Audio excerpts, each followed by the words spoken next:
Unit 13, Loan Defaults and Foreclosures.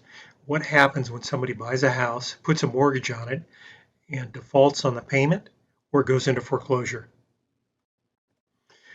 What is a default and what happens after the default? Well, a default is a breach of one or more conditions on the terms of the loan agreement. It could be that you're not making your loan payment, that's one. The other could be that you're not making your insurance payments, which is fire insurance to protect the property, or you're not taking care of the property.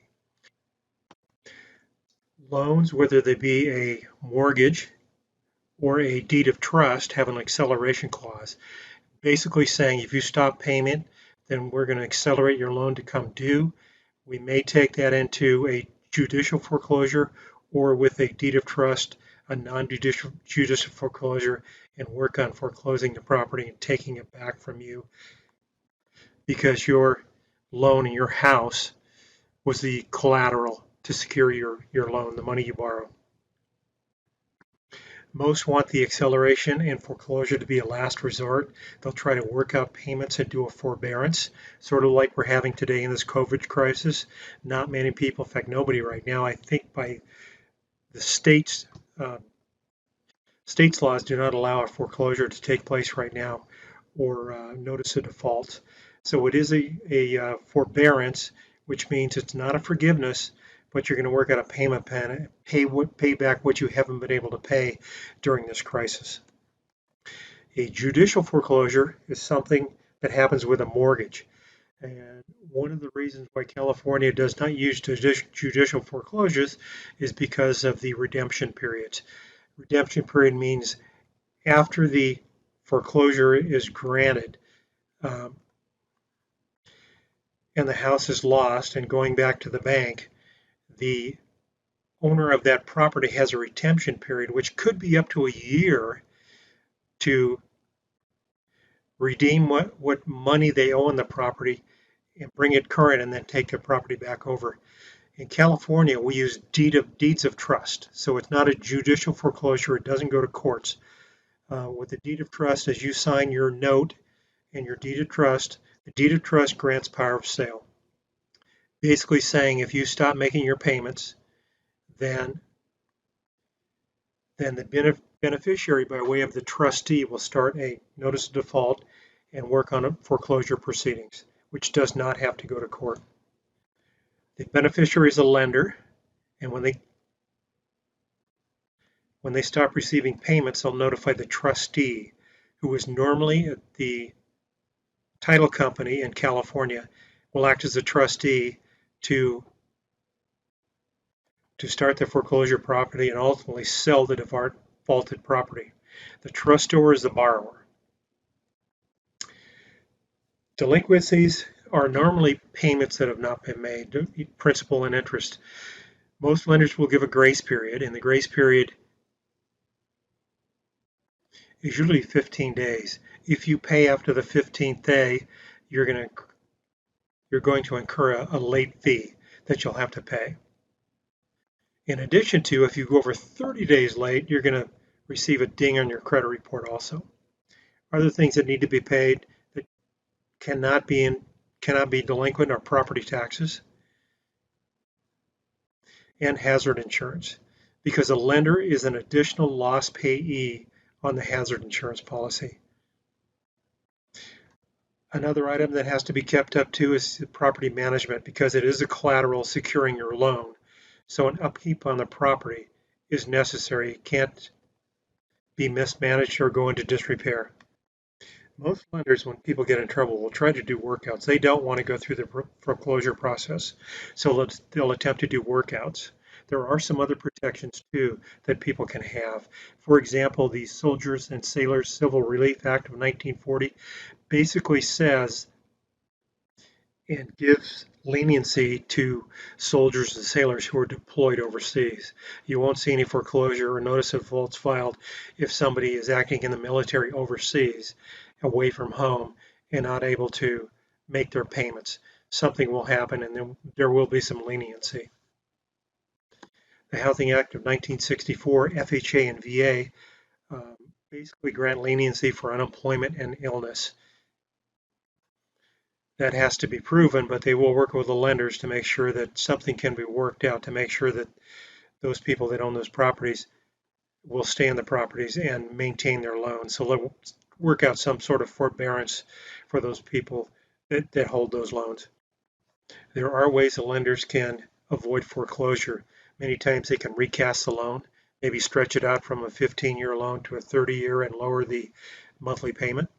They can take it in for forbearance and allow a person to not make a certain payment at a time, or lower the payment and then make up those deficiencies in the payments later, or they can give them an entirely new payment structure. Moratoriums are forbearance or recasting. Once again, like we have today with COVID crisis, people are in forbearance. They can't afford, they've lost their jobs, they can't afford to make payments.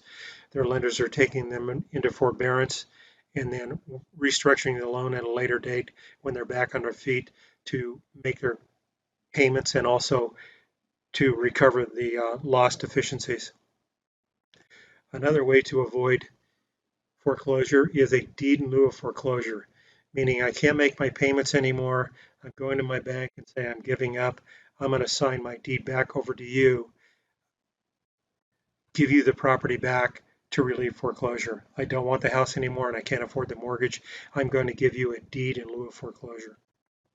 With a foreclosure, it's the process to recover the lender's collateral. They want the house back. Borrower's rights of redemption are eliminated and all interest in the subject property are removed.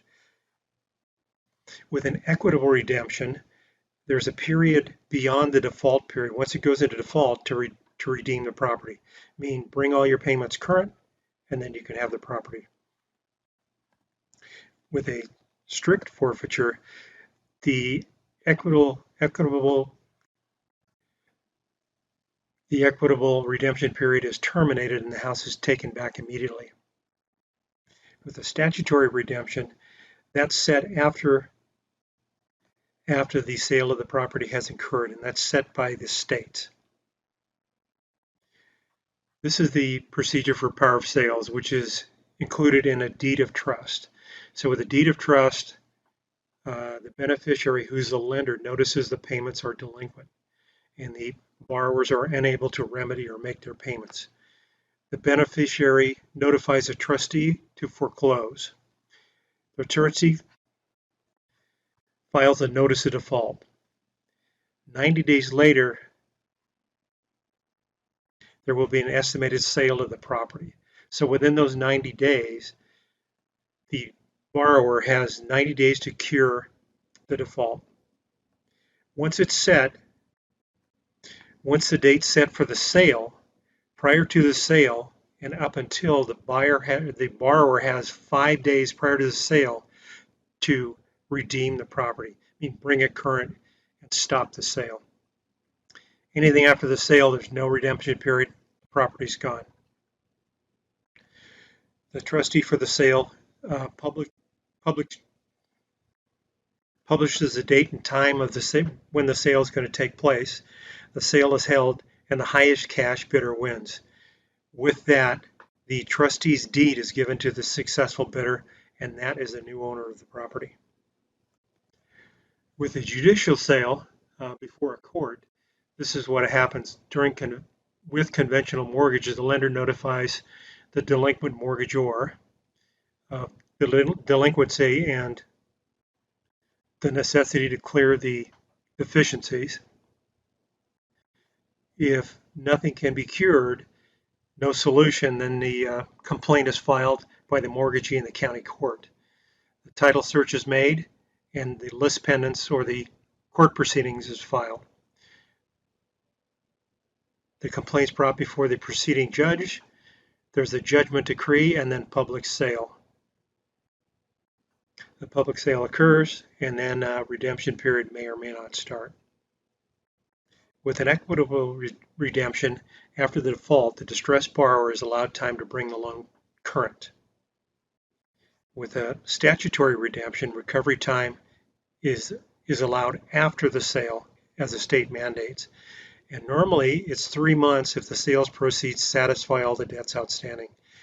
It's 1 year if the sales proceeds are insufficient to satisfy all the debts. Because of the redemption periods, that's why California, for the most part, uses deeds of trust, which grant power of sale once again. With an FHA insured loan, the FHA administration gets notified normally within 60 days, and FHA encourages a lender and borrower to make an agreement. Or if not, if they don't, and foreclosure is imminent, then the FHA loan is 100% insured, and FHA will take that loan back in the property.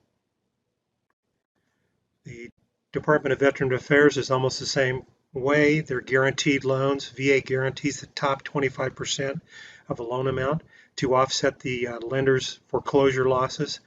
And once again, they try to avoid the foreclosure and work between the lender and the borrower. But if that does not happen, then the loan can go into foreclosure. Junior loans are second trust deeds, meaning they're behind the larger first trust deed in first position in recording. Junior loans normally will bring in their attorney. Most likely when that goes to sale, they'll be the only bidder and take the property over. Taking the property over, they have to respect the loan in first position. And once they do that and own the property, then they'll continue to pay the first trustee lender and take the property into foreclosure and sell the property.